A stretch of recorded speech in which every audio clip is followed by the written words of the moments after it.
Hello friends, मैं हूं doctor विवेक, को फाउंडर एनाजिन क्लिनिक्स। इस वीडियो में हम डिस्कस करेंगे कि आपके शहर में हेयर ट्रांसप्लांट की कॉस्ट क्या है और आपको कुछ इंपॉर्टेंट पॉइंट्स बताएंगे कि आप हमारे पास आओ या हमारे फ्रेंड्स के पास जाओ, एक अच्छा हेयर ट्रांसप्लांट क्लिनिक्स कैसे चुनते हैं। फ्रेंड्स, इससे पहले कि आप कॉस्ट ऑफ हेयर ट्रांसप्लांट के बारे में जानना चाहें, सबसे पहले आपको करना चाहिए 3-4 good quality with safety and experience surgeons की क्लिनिक ढूंढना चाहिए। ओके, जब आपने इनको फाइनलाइज किया, फिर इनमें से आप डिस्कस कर सकते हैं कॉस्ट क्या है।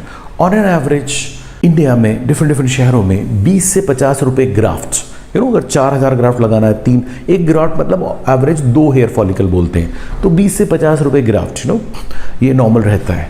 सो वो डिपेंड करता है कितनी एक्सपीरियंस क्लिनिक है, कितनी पुरानी क्लिनिक है, लोकेशन क्या है, शहर क्या है, वहाँ कंपटीशन कितना है। जहाँ कंपटीशन ज़्यादा होगा वहाँ आपको कॉस्ट कम मिलेगी, जहाँ कंपटीशन कम होगा वहाँ आपको कॉस्ट ज़्यादा मिलेगी।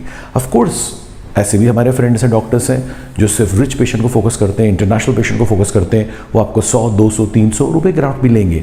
सो सबके पास अपने रीजंस हैं, अपनी वैल्यू ऑफरिंग्स हैं, तो वो तो आपको पर्सनली 1-on-1 मिलना पड़ेगा। लेकिन पॉइंट नंबर 1, क्या पॉइंट का ध्यान रखें? Number 1, qualified doctor, experience doctor, 10 साल प्लस चाहिए मुझे। ओके, कम से कम 50 फोटोज़ मुझे देखना है, वीडियोस मुझे देखना है, कंसिस्टेंसी वर्क मुझे देखना है, 2-4 पेशेंट के नंबर लेना है, उनसे मिलना है, बात करना है। सेफ्टी कितनी है, इमरजेंसी मेडिसिन का बैकअप है कि नहीं, इमरजेंसी हॉस्पिटल नियर बाय है कि नहीं, क्या वो मुझे थरोली इवैल्यूएट करेंगे कि मैं फिट भी हूँ कि नहीं सर्जरी के लिए।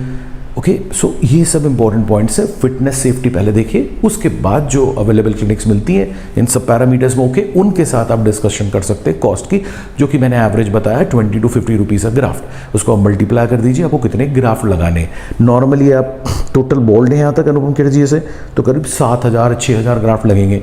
5000 ग्राफ्ट में भी आप यहाँ तक पहुँच सकते हैं, क्राउन तक, और यहाँ तक आप पहुँच सकते हैं 4000। तो नॉर्मली अगर आप ज़्यादा बोल्ड हैं, 4-5-6000 ग्राफ्ट लगते हैं। आपके पास उतना होना चाहिए। एक डोनर तो ये होता है, एक डोनर यहाँ से भी बाल लेते हैं, और अगर आप अनिल कपूर हैं तो बॉडी से भी लेंगे, टैग शरॉफ है तो कुछ बॉडी में बाल नहीं रहेंगे। ओके, सो ये छोटा सा मैंने आपको बताया कि इन पॉइंट्स पर आप ज़रूर ध्यान दीजिए बिफोर फाइनलाइजिंग योर क्लिनिक। एक और इम्पॉर्टेंट बात, हेयर ट्रांसप्लांट करने से पहले अपने आप को तैयार करना है। हम तो हेयर फार्मर्स हैं, हमारे डॉक्टर्स। ये बीजा है आपका सीड, और ये है आपका फार्मिंग लैंड। तो बहुत दिनों से इसको ब्लड सर्कुलेशन बढ़ना चाहिए, इसको उपजाऊ बनाना है। तो आपके डॉक्टर्स आपको जो बालों को मार रहा है उसको रोकना पड़ेगा ना। हमने अगर ट्रांसप्लांट कर भी दिया किसी भी डॉक्टर ने, उसके बाद जो उसको मार रहे हैं बालों को, उसको तो रोकना पड़ेगा, सर्कुलेशन बढ़ाना पड़ेगा, राइट। सो आपके डॉक्टर्स आपको बताएंगे कि भाई कैसे आप तैयारी करें एक अच्छे हेयर ट्रांसप्लांट के लिए, एक रिसेप्टिव के लिए। ओके, अगेन जैसे मैंने बताया, मोटे बाल मोटा रिजल्ट, पतले बाल पतला रिजल्ट।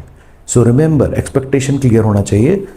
यहाँ के अगर बाल नहीं जा रहे हैं, मोटे हैं, तो छागे बढ़िया डेंस रिजल्ट आएगा।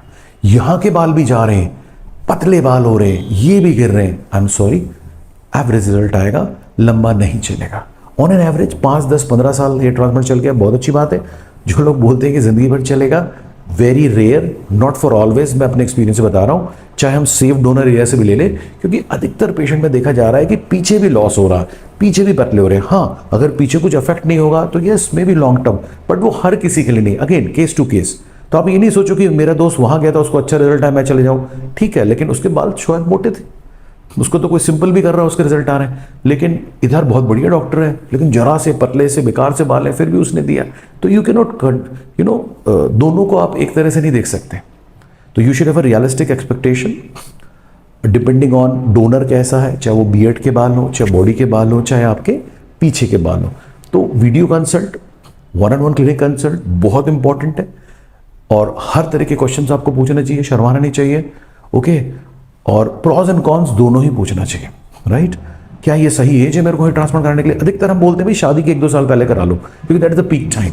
ओके, नॉर्मली 45 तक आप पहुंचोगे ना, तब हेयर लॉस रुक जाएगा, क्योंकि वो जीन जो आपको मार रहा था ना, रिसेप्टिव कर रहा था आपके डर्मल पैपिला में, वो स्विच ऑफ हो जाता है।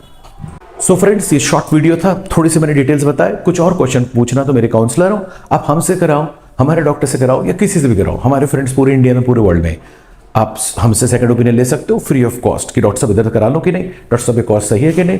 वी डोंट माइंड, हमारे पास जो पेशेंट आना है वो तो आ ही रहे, हमारे दोस्त भी बहुत अच्छे हैं। So we can act to guide you कि आप सही जगह जा रहे हो कि नहीं, और सही प्राइस दे रहे हो कि नहीं। Okay dear, all the best.